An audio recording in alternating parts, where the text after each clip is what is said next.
Welcome to Critical Condition Sports. Again, folks, thanks for joining me back here. My name is Jose Matos, and we're here to talk about the Ultimate Fighter Season 29 that just premiered. We're fresh off that very first episode. Careful, if you're watching this video, listening to this video, and you haven't seen that first episode, careful for spoilers here, as we are going to be diving deep into this. Obviously, though, for something like this huge occasion here, I have my good buddy Jonah Rawls, all the way from behind the grind and all the way from Florida, man. That's Yep. stayed up a little bit later to watch this. Is an hour ahead to Yep. do this here, man. Wouldn't feel right without you, Jonah, for this one. Thank you, man. It's great to be doing this. I love talking MMA with you. Hey, man, how you been, brother? Real quick. Pretty good. Pretty good. Can't complain. Things are going good down here. Awesome, brother. Hey, man, Florida's a nice spot. Especially during summer. It's beautiful. Can't beat it. Definitely, brother. All right, man. Let's get going into this episode 1 review that we are going to be having here. So the Ultimate Fighter returned after about a 3-year hiatus. They closed down the old facility. We're in the Apex now.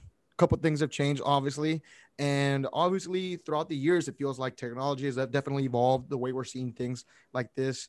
Something that start off the bat here that really stuck out to me was presentation, man, quality, the video, obviously the facility in itself, man.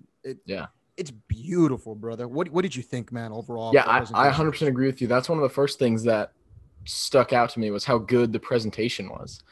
Like it made me honestly because I was excited for this. Don't get me wrong. I was very pumped. But when it first started, like the first I don't know, minute or 2 minutes, I was like, let's go.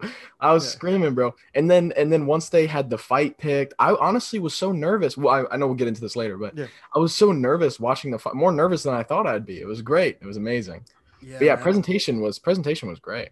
A lot of people are invested in this one, especially in the UFC, obviously, in its own right. It's a show that is very important. This show is very important to the success of the UFC because plenty of stars have come out of there, out of the 29 season. Well, now with the 28 seasons before this one, because this one hasn't completed yet, 11 world champions have come out, 5 Hall of Famers right there. Out of those 11, 9 have won the show that have become champion and 2 are finalists in this show. So if you can get up there in the top 2, top 3 of the crop there, you're in good position. But other than that, though, we've seen great fighters come out of this competition that, haven't necessarily maybe gone all the way, but still it's a product. It's a factory, man. It shapes you and gets you ready for the big dance, man. Was there anyone in specific or in particular that you had your eye on for this show? Yeah, well, your guy, Dan Argueta? Yeah, Argueta. Yeah. He honestly, it was the mullet, dude. That mullet or his flow, whatever it is. I love his hair, man. It looked great. But no, I really liked Ricky Turcios. Okay. Turcios, I don't know. But at the very beginning when they were doing the like shadow boxing and stuff, it was right after they picked. I think, or no, it was before they picked. Volk was like, this guy Ricky's like he's on his own planet. And he was just like messing around. And then he came up to Volk after and was like, hey man, like I really want to be on your team. I don't know. He seems like he'd be a character. And then Trayshawn Gore, okay. I like too. Because the first line that he said, he was like, I like to knock people out. Yeah. And I was like, hey, let's go. So those two guys I like. I don't know if I'm not calling picks or anything saying these guys are gonna win, but I think those are my favorites so far after one episode. Nice. Now, did you know any of these fighters or about any of these fighters? I'm sure you did you hear about Dan? Because I know Behind the Grind has had an interview with him. Yeah, I knew Dan, but no one else really. I believe I heard of the Hunsinger kid, Miles Hunsinger. I'm pretty sure I've heard of him before. I don't know if we had him on or something, but I've seen something about him. But other than that, man, I haven't really heard of any of those other guys other than Dan and Miles. No. Yeah. Well, Dan, I mean, and you already know this, Matt, and anyone that I've talked to, I'm like super high on him. It's that's where I'm putting my stock on right now. And even before then, I've talked to the guy. He's, again, one of the most down to earth people. Not saying no one else is, but I'm saying this is my personal interactions with the guy. And I was talking to Johnny Cupcake Campbell. He fights for Bellator now. He was telling me to watch out for Mitch Raposo. Okay. He was telling me to watch out for Mitch Raposo, and sure enough, I did some digging in here, and he's stout, man. He's stout, and he was the first pick, right? Yep, the first pick. Yeah. So I thought it was fitting that Mitch and Dan were each team's number 1 picks.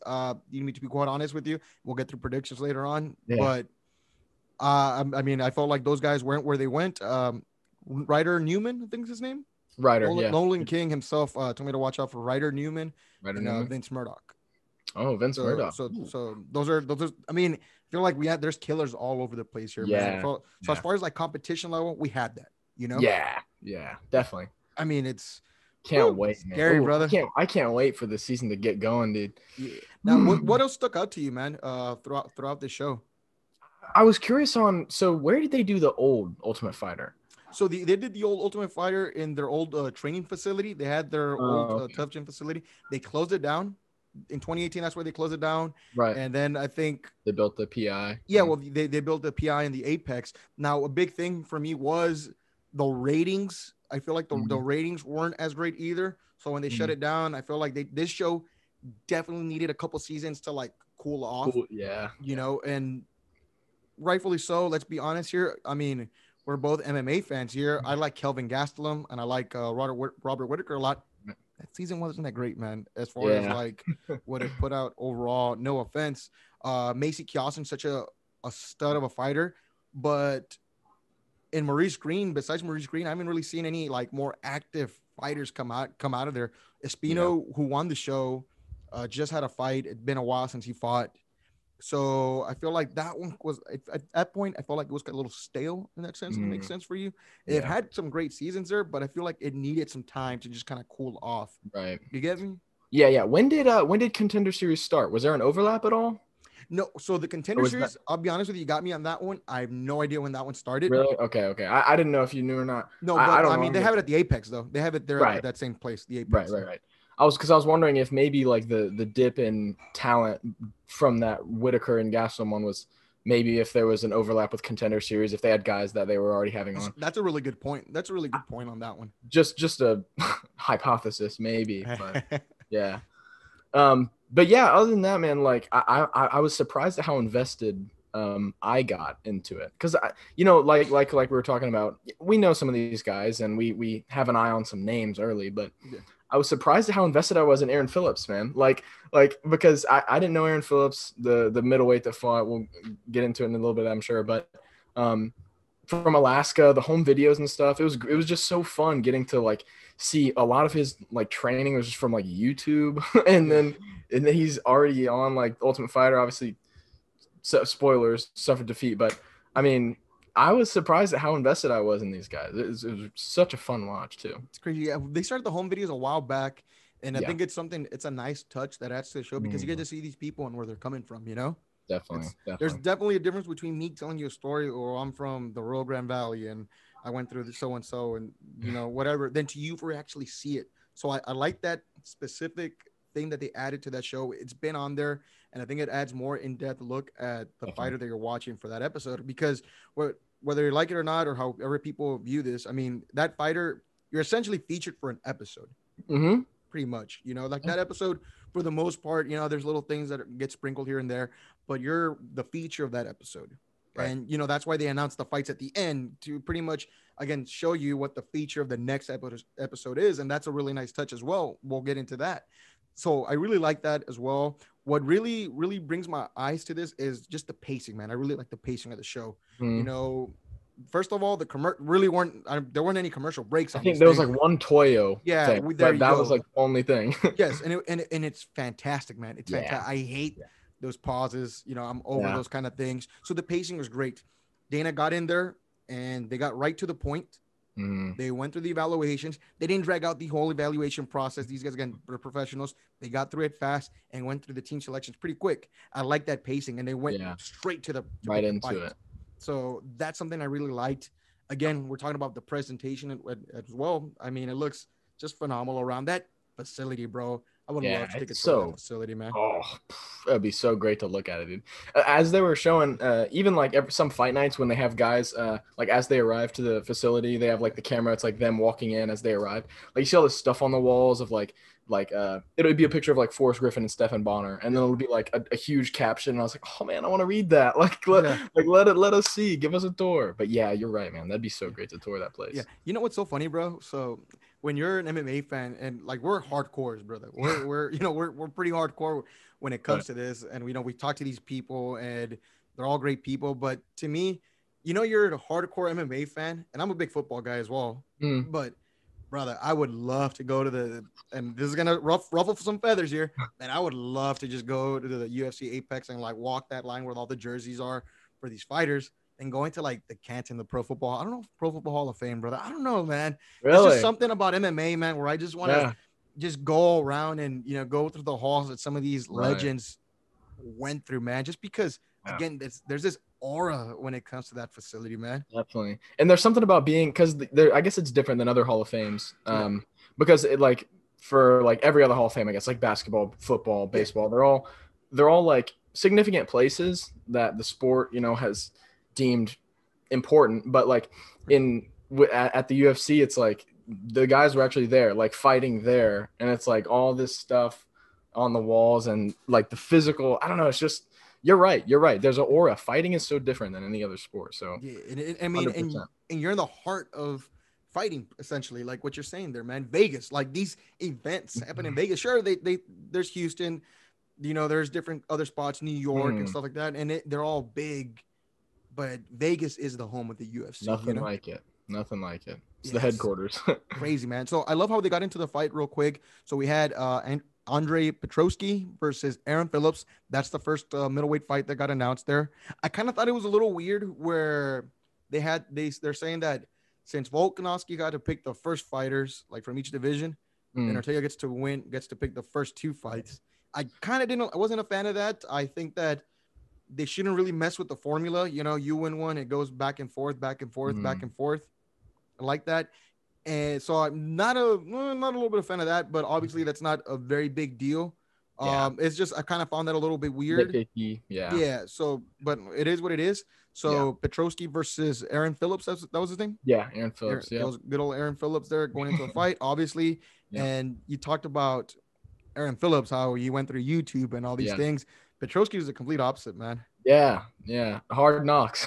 Yeah, I mean, man. From the wrestling, like the what am I trying to say? Like the most grindy path to MMA that you can get, he took. And Aaron Phillips is a guy who was just like wrestle a little bit in college or high school, JUCO, whatever, and then YouTube for his MMA stuff. Yeah, and self-taught. It's just bizarre. Prompts, man. Self-taught, man. I mean, yeah, that's the thing of YouTube, man. You can teach yourself how to change oil, and you can teach yourself how to switch a doorknob, and apparently you can teach yourself how to fight. Yeah, to be a pro fighter. That's hit up YouTube for that kind of stuff on there. So we saw the home videos. We saw how they went through there. Obviously, we saw the training regimens for both of these guys. Obviously, Ortega, Volkanovski. We all wanted, and maybe I'll speak for myself here. I would have really liked Masvidal. I would have really liked Covington there, man. Colby, we're both Colby fans. Yeah. I would have really liked that to be coaches. Obviously, with the world, things happen. Masvidal took an opportunity, which I get. But I'm not bad about that because, Volkanovski and Ortega are two of the absolute best in the world, Definitely top 5 fighters. Both of these are in their division. And I mean, there's a huge talent pool over the world. But Ortega and Volkanovski still are in the top 5 conversation wherever you want to match those guys up there. So it was great. And obviously, that the fighters are in good hands, good knowledge. What did you think about this move? Sorry, what move? Volkanovski and Ortega being okay.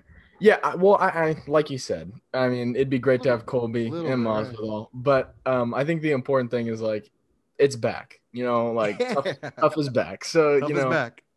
We'll see. I'm sure we'll see something down the road with someone, or someone make a surprise appearance from someone's gym, and like kind of like Dillashaw when he came. It's just like, so I'm just happy it's back.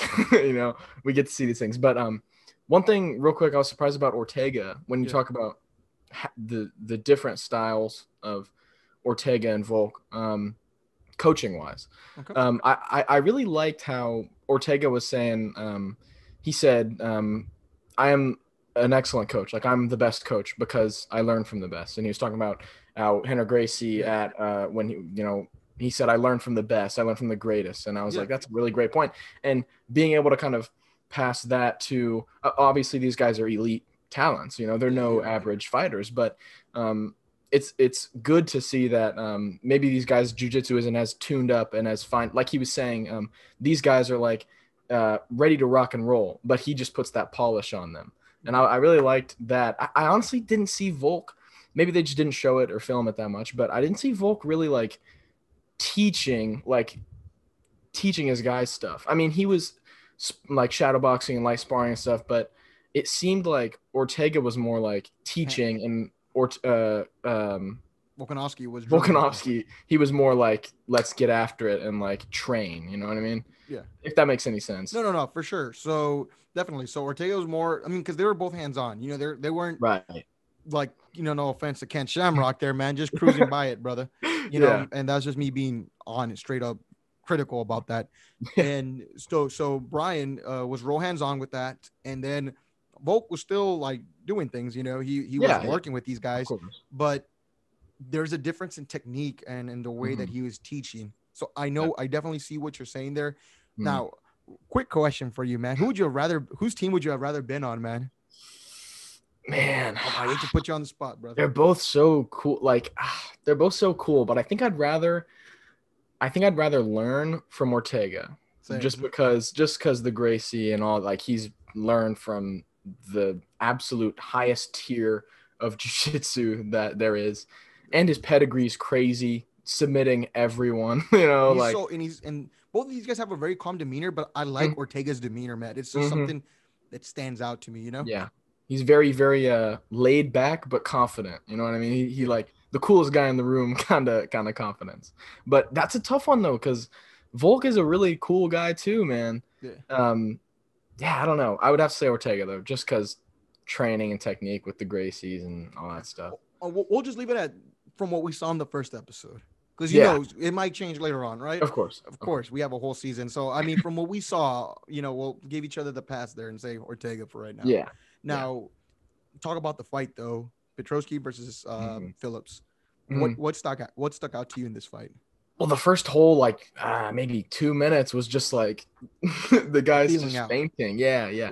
Which I figured. I mean, it makes sense that was gonna happen. I didn't expect them to go out and just like have it out. Because I was wondering too. Do they come in on weight or like close to weight? Because how long do they have when they get there to when they fight? Because they had to be close, right? So today.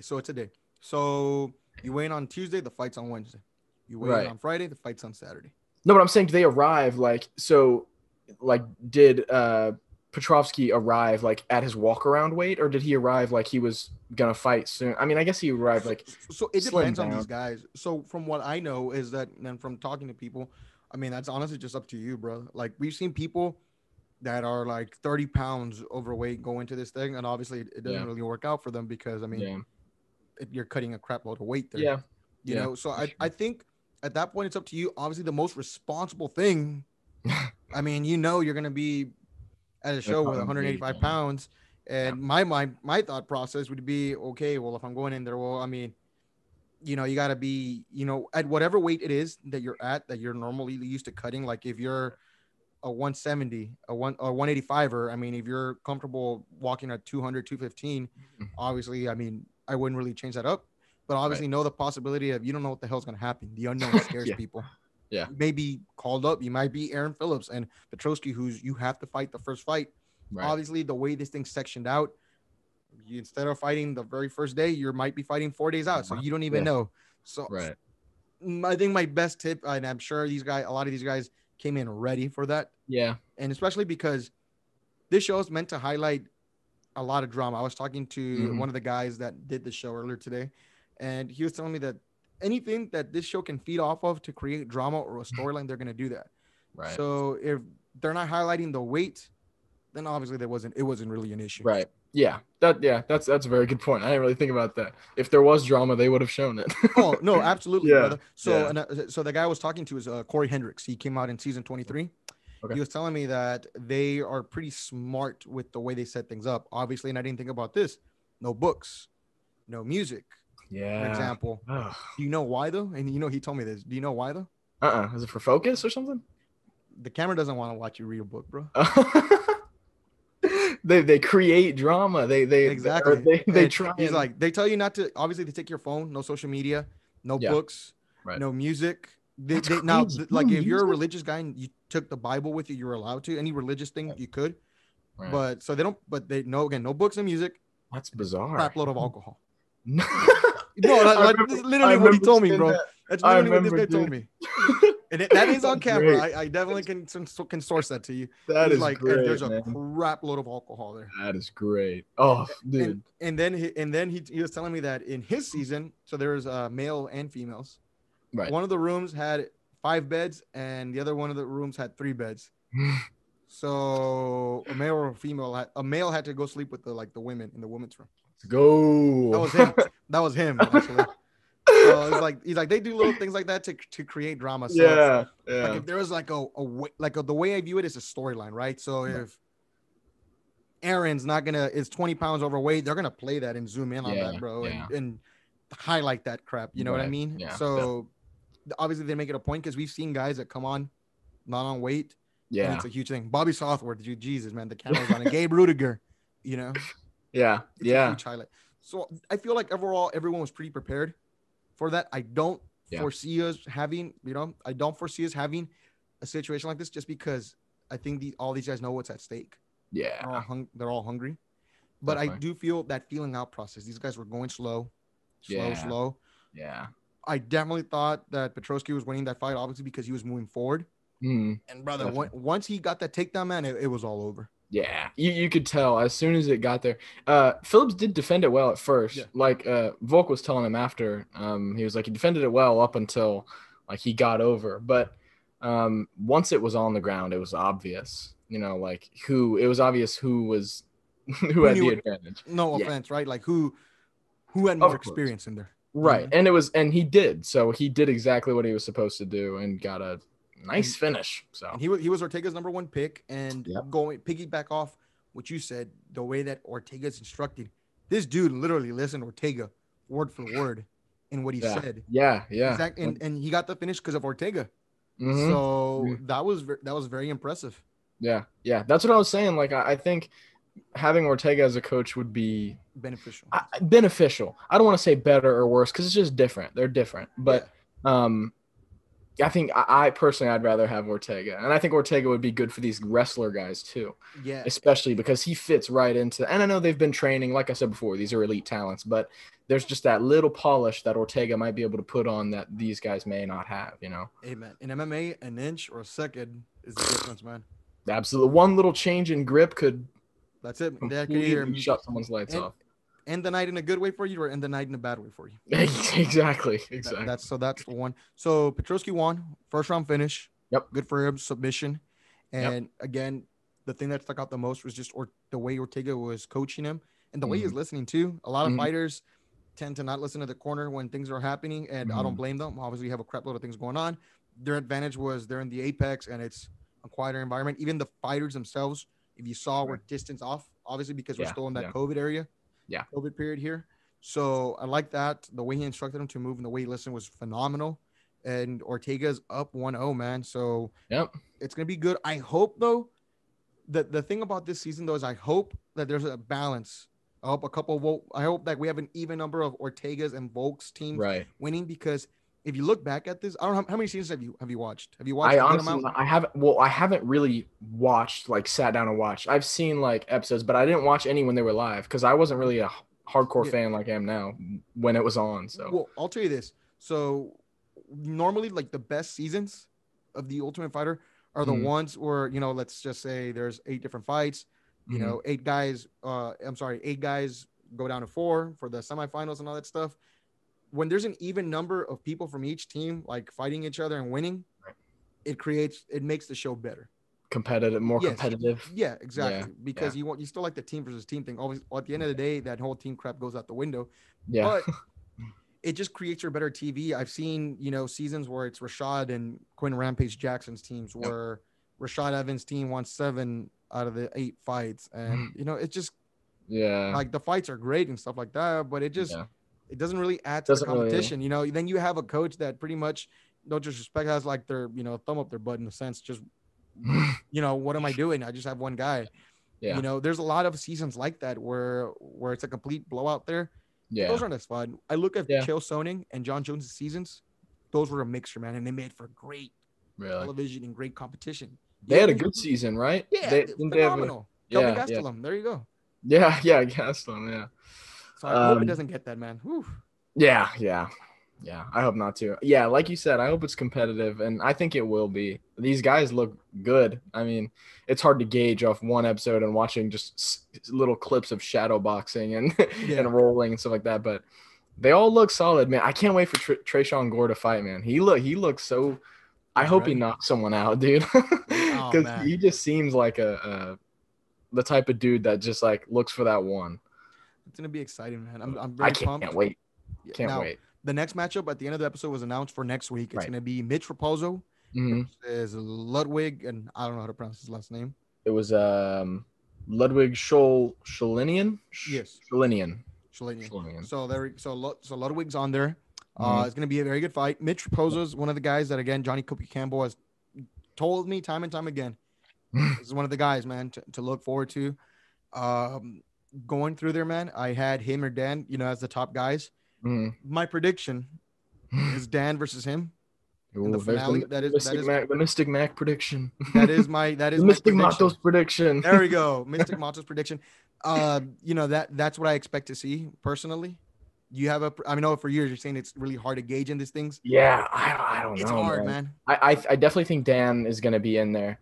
It's just hard because I don't really know Raposo that well. I know you said you've got your buddy that has told you that's the guy, to keep your eye on. But I just want to go in with, I don't want to go in with any expectations, biases or expectations. Yeah. Because if you look at it on paper, that the fight that happened, the fight that was aired tonight, on paper, it should have been like Petrosky and it was Petrosky, but it should have been like Petrosky minus 1,000 or something. Yeah, for sure. Yeah, but going, it's just like there's no odds and there's no like bias, there's no like previous opponents. It's all like up in the air. That's why I think I was so invested in this fight and just in general. I think that's why Ultimate Fighter is so great, So it is. Yeah. Well, as far as predictions is, that's my only one, guys. Just so y'all know. These things, I'll enjoy the show. Only one. I'll get a good one for next week. I'll definitely. Now, keep my mouth on. So for that one, so Mitch Raposo, it's going to be a good fight. I can definitely tell. I mean, those two guys seem like they're ready to bang and ready to roll. Raposo, obviously, and I'm not going to say has the chip on the shoulder, but even though people have described in the MMA community as him as being one of the top two guys there. Really? This guy is a guy, obviously he got picked number one, so he wants to make sure and take advantage of this. He had this cocky swag, about him. So obviously I think that he wants to prove that without a doubt. Ludwig, I don't know much about him. I just know that he's ready to fight, man. You can tell he wanted that fight too. Yeah, definitely. He seemed like, especially since he was the one that got picked, to fight this guy. It's probably like like you said, a chip on your shoulder thing, because if you're the guy that gets picked to fight someone else on the opposing team, you know what I mean? It's like, okay, well, they must think that I'm an easy matchup for this guy. Yeah. So it's like, he's probably going to try and go out and show, so that one should be fun. It's going to be a good one. As we're wrapping it up, Jonah, any last thoughts on this show? I am just so excited, man. It was such a good first episode. I really hope that they just continue it. But like you said, something that I love is the pacing. They got right into it. Like it was boom, the start, like 1 minute of like promo, like one little quick thing of like the Ultimate Fighter's back, and then it was like boom, Dana's on and we're picking teams. It was great. I hope they keep the attention, no commercials or limited commercials.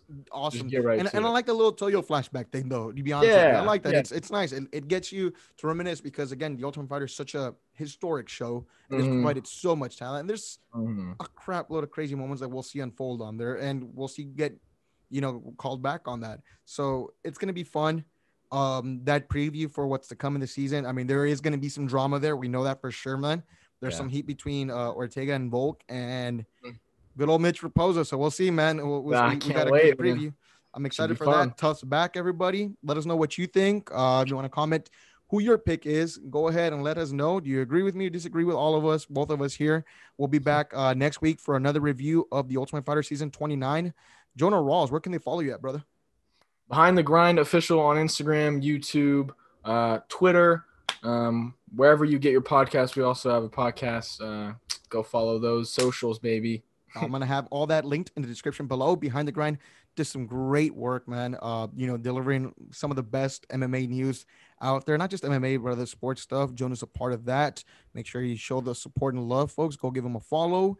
And as far as for everybody here, if you enjoyed the video, feel free to leave it a like. And if you're new to the channel, feel free to subscribe. We'll be keeping you up with this MMA content as the show progresses. I'll catch you later, guys. Goodbye.